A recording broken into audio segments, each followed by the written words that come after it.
All right, Chiamero TV viewers, welcome to Siasa. My name is Godfrey Mutiga. Today I'm privileged to host Wakili Mugambi Laichena. Wakili Mugambi Laichena is an aspirant for the MP seat for the Tigania West constituency. He here to tell us what agenda he has for the people of Tigania West and many other things. Discuss with him about the politics of Tigania, even in Meru in general. My name is Godfrey Mutiga and welcome. Good to see you, Wakili. Thank you, Mutia. Yes. And good to see you again. I can see you're still very healthy and doing very well. All right. We thank God. Thank you, And you, thank Wakili. you for hosting me. Karibu sana to. Yes. This is the Siasa show in Chiamero TV. Yes, bro. All right. And you and your team, Chiamero, and my Meru, take this opportunity to say hi. Okay. To them, wherever they are watching from. Yeah. Okay. Tell them to tune in. Okay. And listen to what I have for the Tigania West. All right. Yes. Asante, Mheshimiwa, karibu. Now, Mheshimiwa, you want to be the next MP for Tigania West come August 2022. Yes. Yeah, we know Tigania is to be facing a lot of challenges, Yes. especially issues to do with insecurity. We have seen it brought, and matters education. How are you coming in to bridge that gap and be able to solve some of these major challenges that are facing the people of Tigania West? Welcome. Thank you, Mutiga. First of all, I want to say Tigania West is one of the constituencies that lie in Meru County. And we actually Mbonda, Tharaka, and Isiolo. Yes. And you know very well that Tharaka and Isiolo are some of the most dry places that Mbonda Meru. Yeah. And I want to tell you, Mutiga, that we have quite a lot of challenges that we are facing in Tigania West. Yes. And I can say I came here to give myself to the people of Tigania West, yes, so that they can give me a chance to serve them, so that I can bridge most of the problems that we've been facing. Yes. And Mutiga, what I can say is that most of the challenges that we are facing currently is drought. Yes. That is food insecurity. Yes. We are facing a lot of insecurity itself. And this is mostly on the lower part of Tigania, where we are bordering Isiolo. Yes. That is the Rwanda area. Yes. And among other quite challenging issues, especially market for our products. Yeah. And if you know Tigania West well, for those who know Tigania West well, yes, it is actually the only constituency that we cannot boost or be proud enough to say that we have a cash crop that we rely on. And those are the major key issues that I want to deal with, including infrastructure and, of course, education. Yes. And Mutiga, let me tell you, I think of quite a long seen me fighting a lot, especially on the insecurity issue that has been happening. Yeah. And we caught the attention of the whole country when we were attacked by camel hunters, that is on the boundary of Isiolo.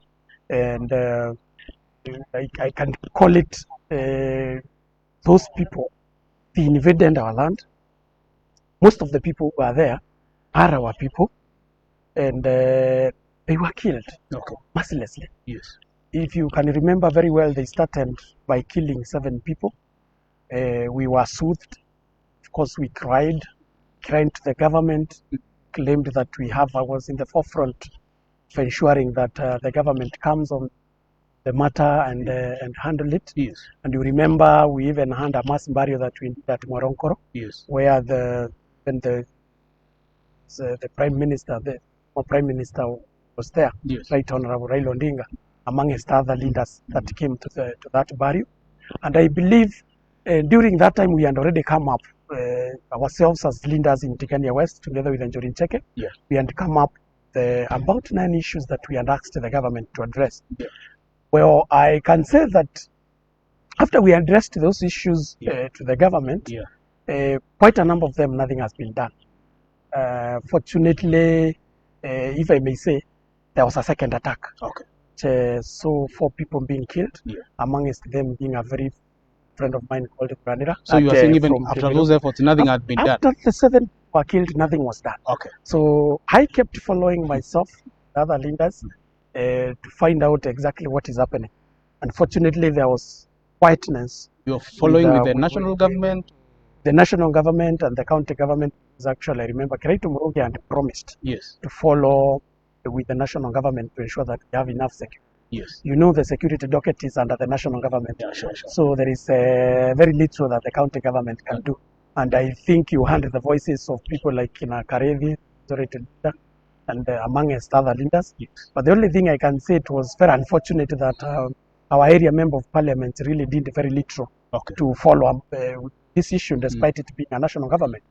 Because I can tell you, Motiga, if I'm the one who was in parliament then, I would rather ensure that everything goes to a standstill, not even politics, until I raise a motion to ensure that security has been beefed up in my constituency before going to sit down and rest. And of course, follow up the cabinet secretary and the government of the time. And after a few days, things went quiet. 4 people were killed. Immediately thereafter, even before we had buried these 4 people, another attack came, which was very painful. We lost about 6 people. And when now we started, I remember there is even a day that I addressed that issue, because after those people were killed, I was home. I went there. We saw all the affected people, the leaders. I called them together. Of course, unfortunately, you know very well, when the leaders are fighting, intimidation comes. And they arrested the area member, the area member of the county assembly, the majority leader. Immediately thereafter, they also arrested Jim Muchui, who is also an aspirant in the same area. That is the Adwan ward. No, Adwan ward is the one that is actually under attack, specifically, because it's where we under that area. And that was, of course, an issue, a matter of intimidation. But I ensured that I followed up with that matter, ensuring those leaders are released, and also following up with the security sector. And good enough, Matiang'i visited, and among other issues that we had asked for was arming the home guards, so that at least we can be sure that there is security. And of course, we were already given those arms, so that our people can be protected by those who had already been trained. There are a few who have not been given, but it's because of the protocol. They are already there at in the OCP area, waiting for the protocol to be followed. One of the issues that I want to deal with, Motiga, when I get to parliament, is to ensure that I give my people security. Because those are the core issues of Alinda. Security by securing your territory. And this will be, amongst other things, following up to ensure that we beef up security at the Rwanda area, amongst other areas. And this is, of course, coming up, following up with the government, and ensure that we have a full-fledged police station with an OCPD, at least in the public land that is at Kibiro area. Kibiro is actually boundary the side of Tigania East, but of course, you know, the police don't. We cannot say that they have a boundary. They will serve that area up to Mwaronkoro area. And you know, when the bandits or these hunters know that they can, the retaliation can come from the government or from the police, well, they will fear. Because people will attack if you don't have anything. And you know, Butiga, if someone knows that you have a gun in your pocket, it's not easy for those people to come and attack you. But if you have nothing, someone can even jump at you and do whatever they want. Because they even slaughtered some of these people while they were doing their own things. Like if Vanera was taking care of his charcoal business, whatever he was doing there, the bush, they attacked him, they killed him. He had nothing to do with their camels. You understand? All right, Mheshimiwa. Now, the issue of famine has made some of the residents, a big chunk of the residents, become poor. How do you intend to come in as then you are elected next time? Food insecurity is one of the things that we are facing, and that is what is bringing hunger. Hunger is cutting across Tigania West constituency, by the way. And right now, if you called a meeting thinking that you're going to meet 100 people, you'll meet 1,000 people within a span of 30 minutes, because they have nothing to do. There is nothing to, you know, even the rains have not been very nice. The food crops for plantation was not available when time for planting came. So people have nothing to do. They come in groups expecting handouts. Handouts, because they have nothing to do, first of all, so they are not at work. Unlike before, when there was farming, even if you hold a meeting, you will get very few people because they are farming. We have a problem because of, and we cannot say that the rain is continuous like it has been before. The rain before people depend on farming. But currently people cannot depend on farming in Tigania West. Because one of the things that we are facing now, if there is no rain, there is no water, that is dams to use for irrigation. The boreholes that the government of the day has provided is in scarce. We cannot even say that it's enough for drinking water, leave about farming. What I intend to do, Mutiga, for the people of Tigania West, is to ensure at least that we have dams. And I gave my people an example of a place, you go to a place like, how do you call it? You go to a place like those who depend on farming sana, like Egypt, you know it's a desert. Yeah, but they depend on farming, yet it's a desert. What do? They tap the river's water, and they still have so many dams that they use for farming. And believe you me that we eat fruits from Egypt, yet it is a desert. And even our places is even better than that. I'll give you an example of also Mauritius. Mauritius, actually, they use one dam to feed everyone with water. The whole country, a humongous dam, whereby it has enough water to supply the whole country. Those are some of the examples that I want to borrow. Of course, like Mauritius, I know quite a number of people, including the sitting president himself is my friend. Those are some of the things I need to borrow from those countries. And we ensure that we follow up with the government and also with the donors.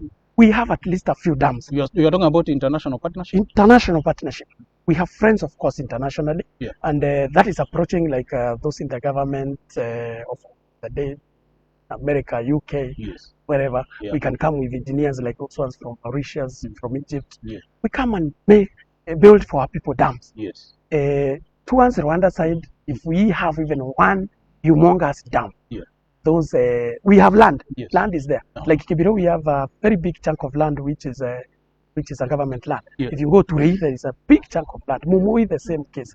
You understand what I mean? So if we have a big humongous dam in that side, it can serve those people.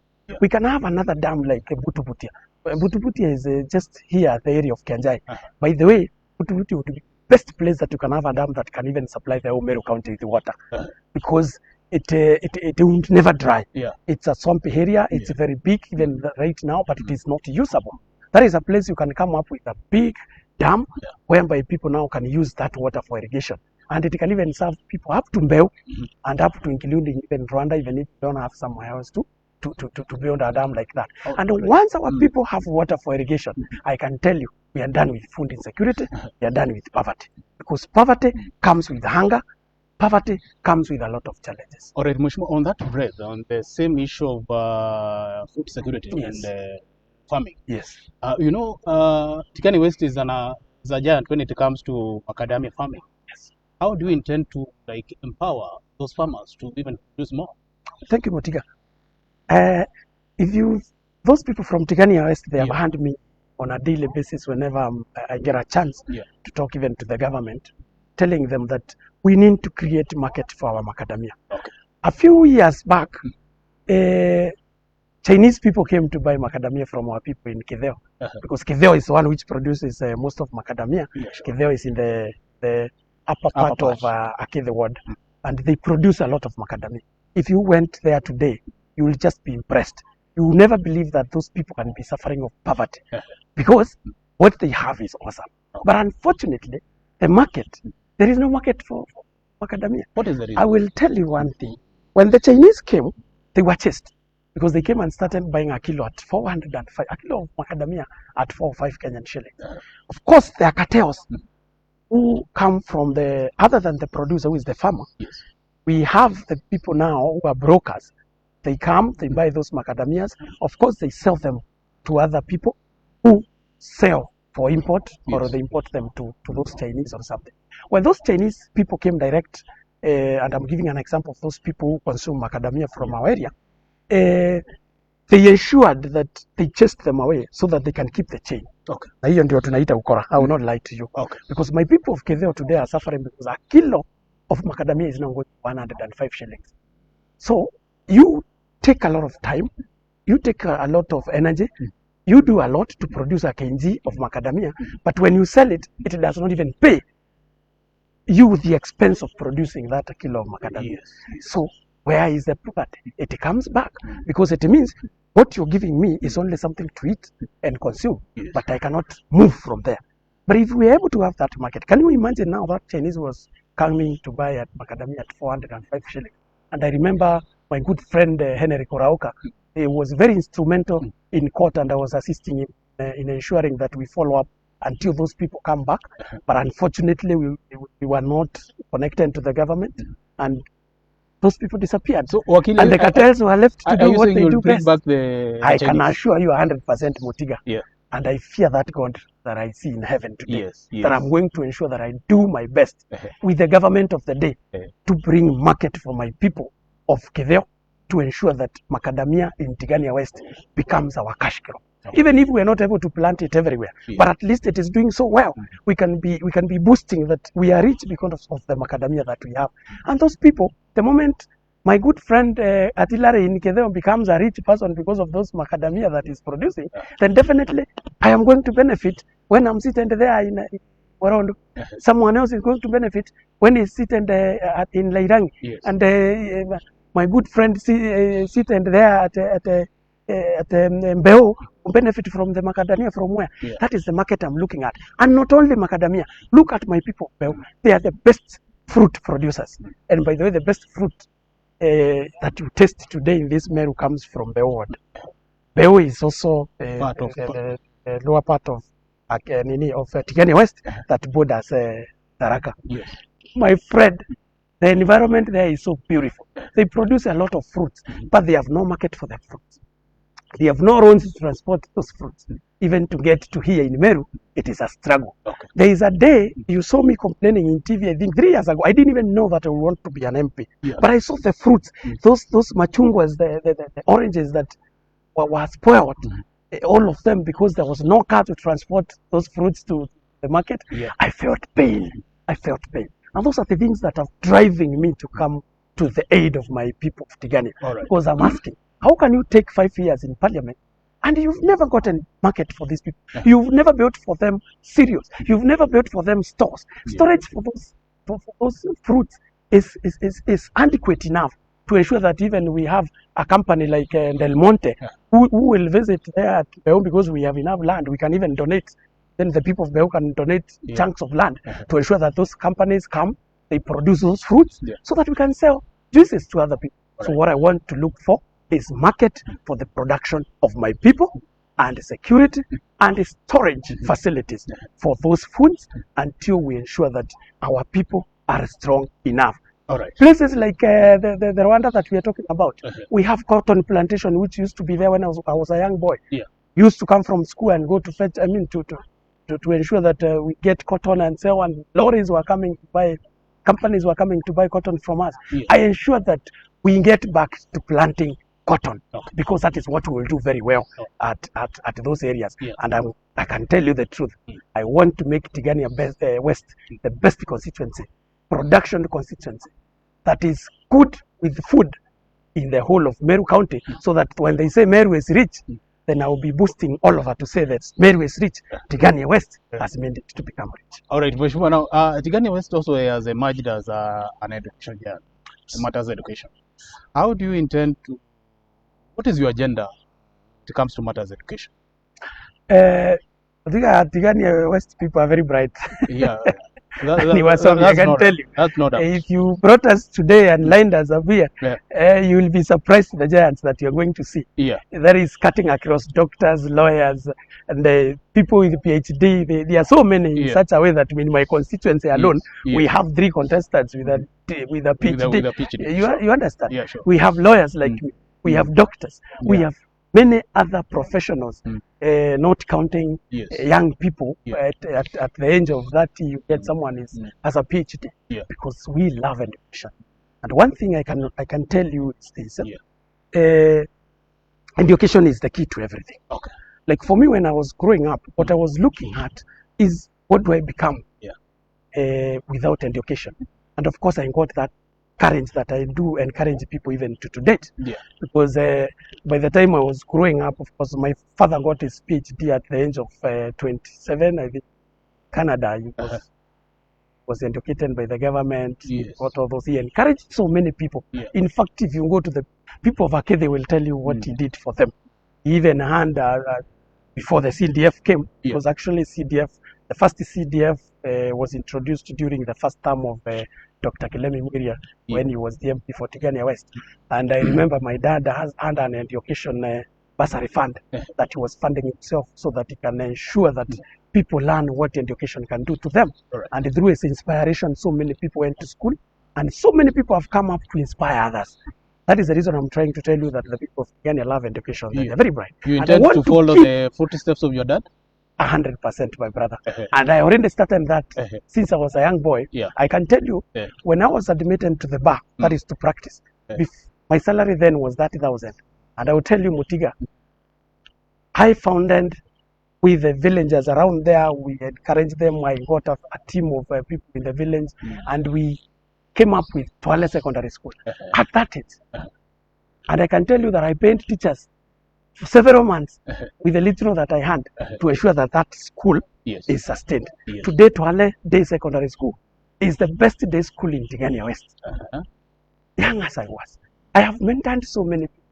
I have ensured that our graduates, and you will go, even if you go to our WhatsApp groups today, you can still see that whenever I have a chance, I usually post in the WhatsApp from our constituency and tell them, give me these qualifications, I have a chance. I've employed so many engineers. In Machakos County today, you go and find out then for yourself. The engineers there who are speaking Kimeru are from my Tigania constituency, who I took there to employ, to get them jobs, and many other people that have gotten for jobs. And I do this through education, by ensuring that that child in the village gets education.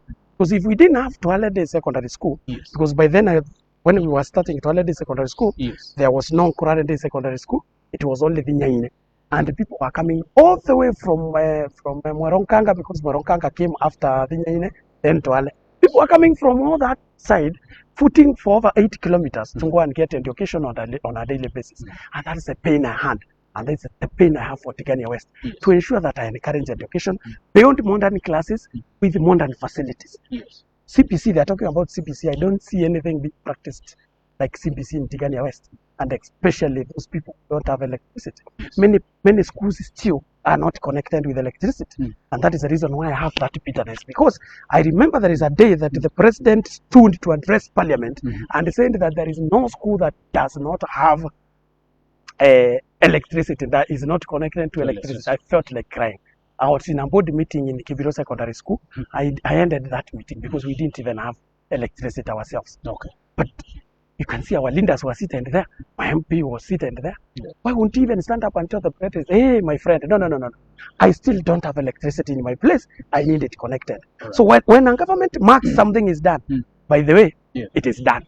And unless a fresh application is done, then you may have to wait for several years. So I want to ensure that we build modern schools, build more technical schools across the constituency. In each ward, at least we'll be having, every ward has at least 2 technical institutions to offer different courses, of course medical institutions, to ensure that our children who are coming from the secondary schools, that they perform very well, then they are able to join those institutions. And we are going to raise education. Look at Meru University. It is in Tigania West. It has been facing a lot of challenges. Believe you me, Mutiga, if you have a strong leader who is able to face the government, that institution today they have given birth to several campuses cutting across Meru. But due to lack of proper leadership, you know, even if you're educated and you don't use your education properly, then it may be useless at times. You understand? Yes. Mheshimiwa, you are coming in as this is your first step in politics. Yes. Of course, you are facing some who have been touted as to be experienced members of parliament. How do you intend to deal with these who are, well, being touted as experienced and you are coming in as a fresh politician? Mutiga, there is no experience in politics. You know, a one first term MP can do marvelous than a 20-year term MP can do. And I want to give you an example of this young man, who used to be called Kebulana, the famous Paul. The things that boy has done in his constituency, because we see them, Yeah. are marvelous. Yeah. And he's a young boy who was just elevated by his people without even a coin during the campaigns. Nobody even recognized him. Yes. What he has done for that constituency, I can assure you, I don't want to say he will come back because I don't vote there. Yes. But what he has done marvelous. Yes. That's the reason why I'm telling you there is no experienced politician. Yes. An experienced politician is the one who knows how to take care of his people. Yes. An experienced politician is the one who learns that I will take care of my people for 1 term, 2 terms as an MP, yes, then mentor someone else to take over, yeah, and go look for more, yeah, at a top level. Yeah. And if you see what Kikuyus do, yeah, I will give you an example of many. Yeah. They go for an MP seat for 2 terms. Yeah. They leave it having mentored a young man or a young lady, yeah, who takes over the mantle by being given a proper example. Then they go maybe for Senate, because Senate just came the other day. Yes. They go for Senate, governor, and that's how someone becomes a president of this country. Yes. We want to tell our leaders today, like for example now where I come from, they say that I'm competing with experienced leaders. Yeah. Of course, they are calling them experienced because, yeah, if you look at the oldest is Kilemi Mwiri, who served for 2 terms. Yes. I remember we really fought for him during his first term to ensure that he comes in. Yes. My first vote, actually, I voted for him. It's a very close friend of mine. I voted for him. Yeah. He served very well. Yeah. Because he was very lucky that during his time was even given a cabinet position. He was an assistant minister for education. Yes. And of course, during that government of the day, if you remember very well, that is when Kibaki had come into power. Yes. And there was a lot of development. That is when the constituent fund had come. Yeah. And I can assure you he was able to do quite a number of things. Yeah, sure. Of course, I can't say enough because he had a chance to do more. Yes. But those are 10 years. Yeah. He has vying for governor another 10 years, yes, and successfully. Yeah. Now he has come back to vie for an MP. So, same case with the other one I'm competing with is, yeah, the former MP and the current MP. Yes. So I'm actually the only fresh candidate, yes, in the race. An independent one. An independent one. Okay. A candidate of the people. Yes. Because I believe independent is a part of the people. Yes. And that is why I'm telling my people, yeah, take me, vote for the other people you want me to work with. Yes. Give me the seat of MP, yeah, and I can assure you I'll be in the government. Yeah. Mutiga, let me tell you, I'm the only person who can assure the people of Tigania West that I'll be in government. Because the government of the day is the government I'm going to join. Okay. The party that is going to lead, yeah, the president that is going to be chosen, yeah, is the president I will join on 9th. Yeah. The moment I'm announced, on 10th I will be joining the government. So I can assure them I'm the government and I'm going to lobby for them enough things. Yeah. We have so many roads that are closed. Yes. Like Kagaene, Sentani Kagaene Miamponi Road, yeah, it was closed, yet the government had given funds to build. Yes. Our MP was unable to do his job. Tigania West is actually the only constituency in the whole country, yes, that has never seen 1 kilometer of a tarmac, okay, for a whole period of 5 years. I will ensure that I lobby until that road comes back. Which is a road that helps the people, or more people, well, so that they can be able to transport their produce. Yes. People like, for example, there was a water project that was started 10 years ago, yes, where at the tenure of David Kare, that is a former MP. Yes. Unfortunately, it was also squandered, it was closed by the government, but I'm going to ensure that my first week sitting in that parliament, I'm going to bring my people back those roads. That the water that was stopped, it's called Kingiwa Water Project. It was to serve people of Choro and the whole of Adwana. Yes. I will ensure that we bring back our people what the government already gave, and I get to lobby for them more, so that they can be able to get where we supposed to be. All right. Thank you so much, Wakili Mugambi Laichena. Thank you, bro. And thank you for increasing CS on Chiamiro TV. And thank you for putting your agenda out there for the people of Tigania West to be able to consider you the upcoming elections in August. Sure, bro. Good. Thank you so much. I want to tell the people of Tigania, yes, let's keep up doing politics, sio za kupigana. Pige siasa vizuri. Hakuna matusi, hakuna mambo mingi. And I assure you that we are going to get Tigania from gold, yeah, Tigania West from gold to best. All right. Yes. Thank you, Akili. Thank you. Good team. Thank you, sir. Okay, Chiamiro TV viewers have been speaking to Wakili Mugambi Laichena, an aspirant, an independent aspirant who wants to be the next MP Tigania West. We have been coming live from Three Stairs Hotel. This has been Chiamero TV, and this has been Siasa. I've been your host, Godfrey Tiga. I hope to see you next time. Thank you.